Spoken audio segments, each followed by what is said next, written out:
एक मिनिट असं फक्त या ठिकाणी महाराजांचा परिचय आपल्याला करून द्यायचा आहे. खरं तर महाराजांचं व्यक्तित्व इतकं प्रभावशाली आणि प्रतिभावान आहे की त्यांचा परिचय करून देण्याची खरं तर गरज नाहीच आहे.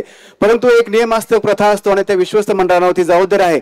म्हणून महाराजांनी मगाशी जे सांगितलं की आमच्या महाराज तुम्ही मगाशी प्रत्येक शब्दात म्हटलं की टाळ्या वाजू नका.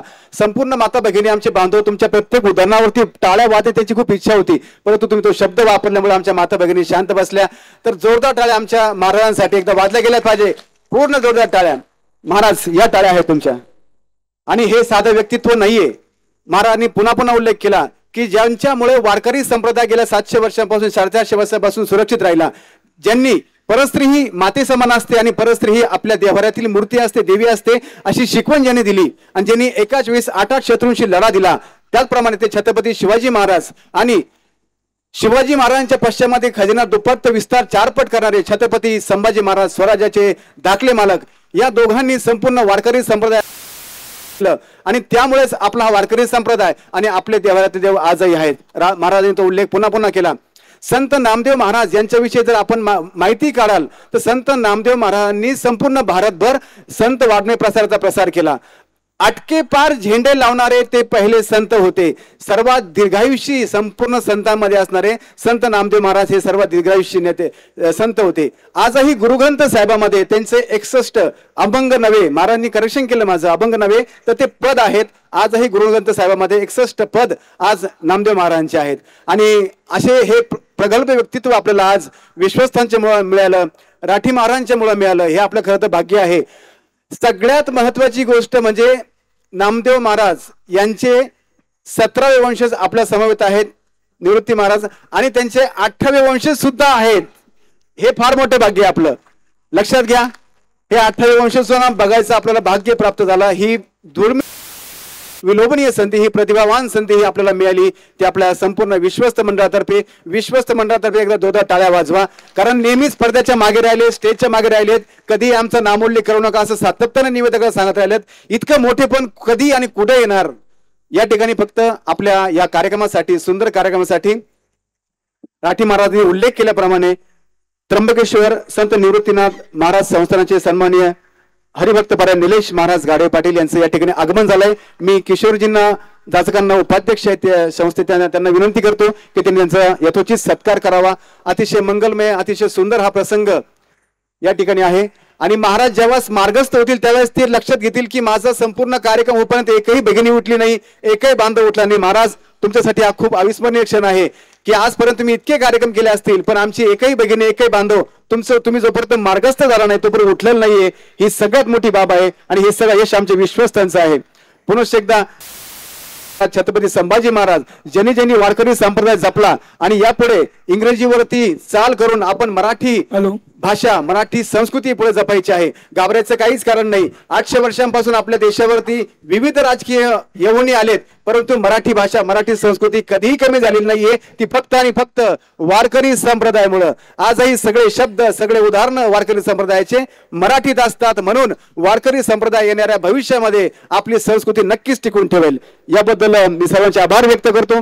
आणि महाराज खरं तर तुमचे खूप आभार व्यक्त करतोय की या संपूर्ण कार्यक्रमामध्ये आज आम्हाला एक भाग्य प्राप्त झालंय की नामदेव महाराज यांचे 17वे वंशज बघायचा आम्हाला योग लाभला. आणि त्याचप्रमाणे 8वे वंशज सुद्धा आपल्या समवेत आहे. या ठिकाणी या कार्यक्रमासाठी ज्यांचं एक योगदान होतं विश्वस्तांचंच आहेत, परंतु अशोकजी सातभाई यांनी फार मोठं या कार्यक्रमासाठी पहिल्या कार्यक्रमाचे श्रम घेतले. मी किशोरबाईंना विनंती करतो की त्यांनी त्यांचा सत्कार या ठिकाणी करायला पाहिजे. कदाचित मला पुढचा कार्यक्रम देणार नाही, त्यांनी सक्त प्लीज मला विश्वसंकट आदेश आलाय, तो आदेश मला पाळावाच लागेल.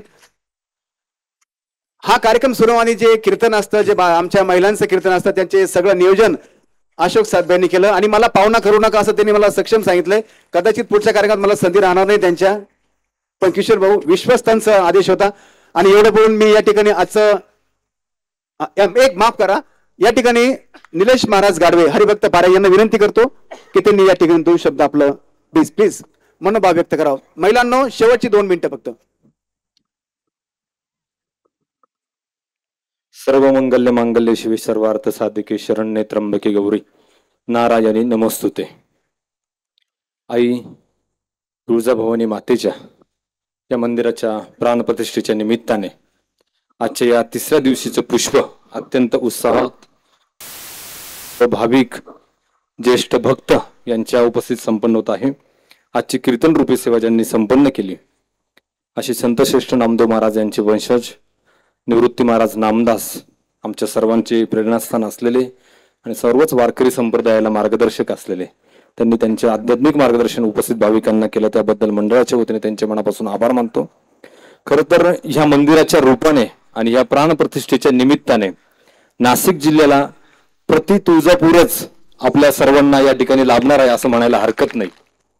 अत्यंत मेहनतीने गेल्या 10 ते 14 वर्षाची ही परिकाष्ठा आहे आणि त्यातला प्रत्यक्ष रूप आज उद्या माता आपल्या या ठिकाणी प्रगट होणार आहे.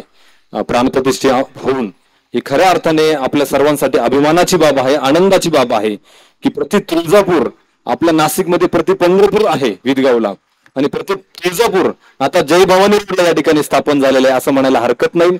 भाविकांनी सणाचा लाभ घ्यावा, दर्शन घ्यावं आणि या ठिकाणी अनेक उपक्रम यापुढे असे सांस्कृतिक असतील, आध्यात्मिक असतील, वारकरी संप्रदायाच्या प्रचार प्रसाराच्या दृष्टीने असतील असे अनेक उपक्रम या मंडळाच्या वतीने संपन्न व्हावे अशा मी मनापासून शुभेच्छा देतो आणि एकदा मनापासून आपण सर्व टाळ्या वाजवून या मंडळाचं अभिनंदन करूया.